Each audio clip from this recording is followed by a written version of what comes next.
निशी दिवस लोपले ते ठाई, निरंजन ते ठाई लक्ष्मी पहा. रवी शशी ज्याचे तेज प्रकाशले, नवलम्या देखिले एक तेथे. नारी पुरुष दोघे एक रूप दिसती, देखणे पारखे तया ठाई. ज्ञानदेव म्हणे शिव तेथे शक्ती, पाहता व्यक्ती व्यक्त नाही. माऊली ज्ञानेश्वर महाराज की जय. एक तरी ओवी अनुभवावी या ज्ञानयज्ञात आपण श्रीमद भगवद्गीता अध्याय 7वा त्यातला अंतिम श्लोक अर्थात श्लोक क्रमांक 30 आणि माऊलींनी या श्लोकवर ज्ञानेश्वरी अध्याय 7व्यामध्ये केलेलं 204 क्रमांकाच्या ओळीचं भाष्य याचं आज आपण चिंतन करणार आहोत. साधी भूतादी दैवम माम साधी यज्ञांचे ये विदू, प्रयाणकाले पीच मामते विदुर्योक्त चेतसा. अर्थात आयुष्यभर साधना करून शिष्य सद्गुरू कृपेला पात्र होत असतो. गुरु आणि शिष्य या नात्यातलं एक वैशिष्ट्य आहे महाराज, आणि पूर्वीपासून हे चालत आलेलं आहे की शिष्यानं गुरुला विनंती करावी की माझं शिष्यत्व आपण स्वीकारा. परंतु गुरु शिष्याचं खरं नातं हे असं आहे की गुरुला वाटावं यानं माझा शिष्य व्हायला पाहिजे, इतक्या योग्यतेचं आपण होऊन असावं महाराज. सद्गुरू गोंदवलेकर महाराज या बाबतीत सांगतात की आपण खडीसाखर होऊन राहावं. खडीसाखर होऊन राहावं म्हणजे काय? खडीसाखर झालं एका ठिकाणी ठेवली की जशी मुंगळ्या आपोआप त्याला शोधत येतात, मुंगळ्यांना ते आमंत्रण देण्याची गरज पडत नाही. तसं आम्ही सद्विचारानं सद्गुणानं युक्त होऊन जर गुरुकृपा प्राप्त होण्याकरता योग्य बनू तर गुरु कृपा कराकरता आपोआपच येतात. आणि याला पुराणाचे उदाहरण आहेत महाराज. सावत्र आईच्या रोषानं बापाच्या मांडीवरून ध्रुव बाळाला खेचून काढलं. आईनं फक्त सांगितलं की अढळ स्थळ प्राप्त करायचं असेल, आपण बसल्यानंतर तिथून कुणीही उठवणार नाही, असं ठिकाणाची प्राप्ती करायची असेल तर त्याकरता भगवंताला शरण जायला पाहिजे. आणि भगवंत कुठं आहे हे ध्रुव बाळाने विचारलं. फक्त आईने सांगितलं तो रानात असतो. इतकंच ऐकलं त्या बालवयानं आणि काही न सांगता एकटाच अरण्याच्या दिशेनं चालू लागला. सद्गुरूला प्रगट व्हावं लागलं. नारद प्रकट झाले, सांगितले बाळा या वयामध्ये हे ठीक नाही वगैरे वगैरे. संकल्पच इतका दृढ होता की ध्रुवबाळ मागे हटायला तयार नव्हता. शेवटी गुरुला कृपा करावी लागली. ओम नमो भगवते वासुदेवाय गुरुमंत्र दिला आणि या मंत्रानं ध्रुवबाळानं अढळ स्थान प्राप्त करून घेतलं. अशी पुष्कळ उदाहरणं पुराणामध्ये आहे महाराज. राजा परीक्षित काय झालं? सर्व संग त्याग केला, 7 दिवसात तक्षक येणार आणि मारणार.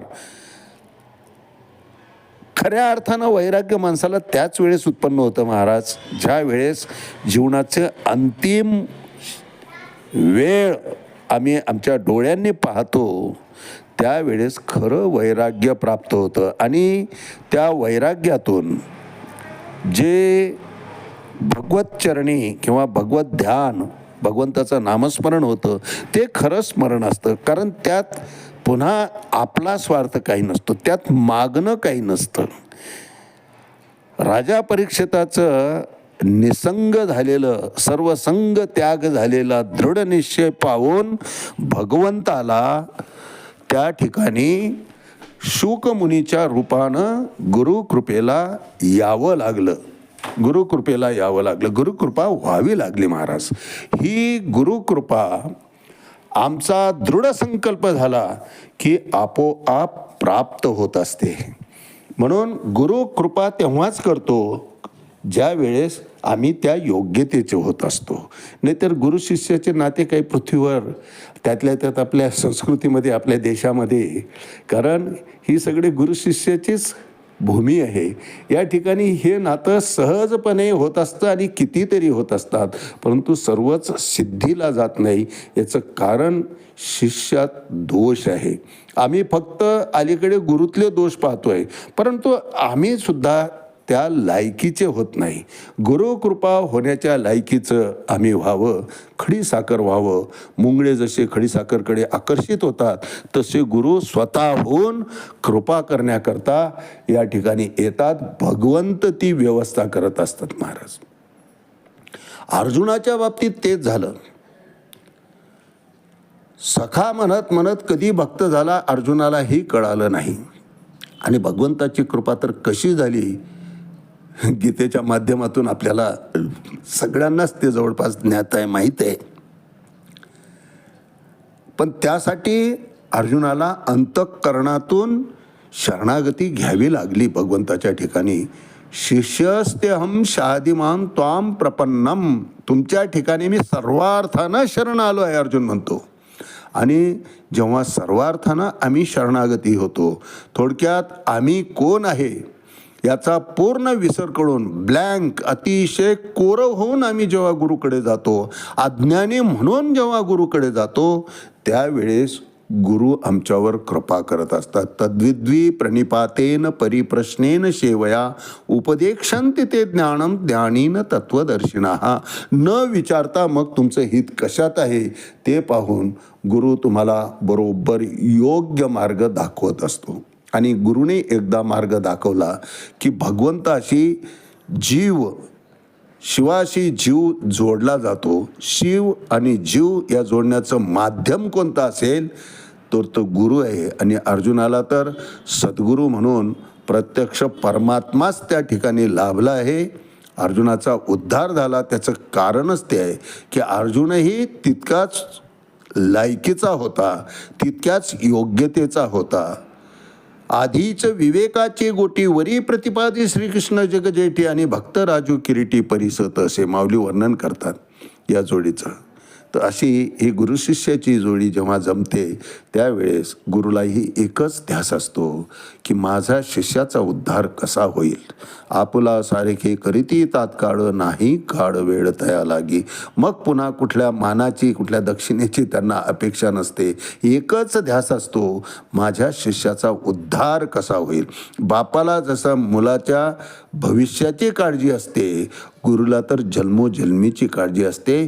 मोक्ष कसा प्राप्त करून देता येईल याकरताच गुरुची तळमळ असते. आणि साधकही त्या मार्गाने बरोबर जात असतो. गुरु त्याचं बोट बरोबर योग्य दिशेने घेऊन त्याला मार्गस्थ करत असतात. आणि अशाच अवस्थेत जेव्हा आमचं या ठिकाणचं अंतिम श्वासाची वेळ येते त्यावेळेस साहजिकच भगवंताशिवाय दुसरा विषय चित्ताच्या ठिकाणी नसतो. आणि भगवंताने तर अभिवचन दिलेलंच आहे की प्रयाण काले पीच मामते विदुरयुक्त चेतसा यम यम वापी स्मरणभाव तेजते अंते कलेवरम तम तम वैति कोणताही सदा तद्भाव भाविता. त्याला माझ्या मोक्षधामाची प्राप्ती झालीच म्हणून समजा. तस्मात सर्वेषु कालेषु मामनुस्मर युद्धचं.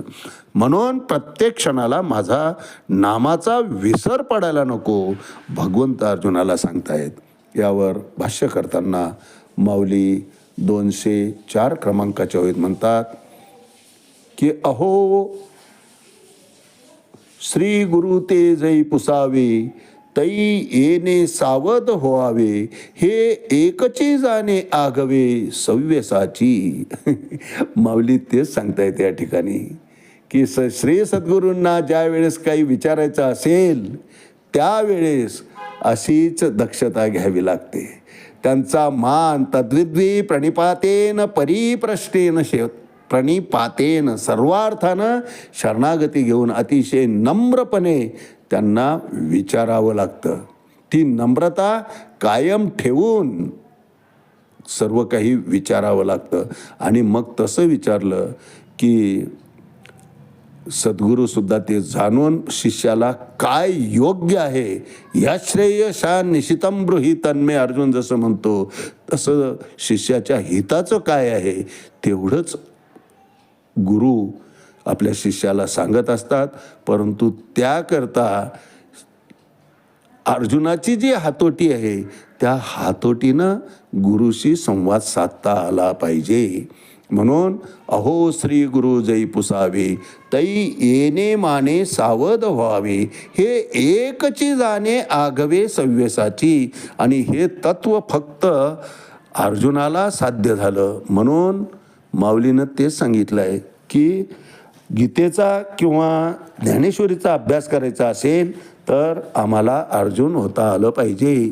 अहो अर्जुनाची पाती जे परिसन्या योग्य होती, तीही कृपा करुणी संती अवधान द्यावे. इतरांनी ऐकण्याच्या भानगडीत पडू नये, आपलाही वेळ घालवू नये आणि वक्त्याचाही वेळ घालवू नये. म्हणून माऊलींनी सक्त ताकीद दिली आहे की हे तत्वज्ञान समजून घेण्याकरता फक्त आणि फक्त आम्हाला अर्जुनच होता आलं पाहिजे. आज याच ठिकाणी थांबूया. रामकृष्ण हरी. पुंडलिक वरदा हरी विठ्ठल.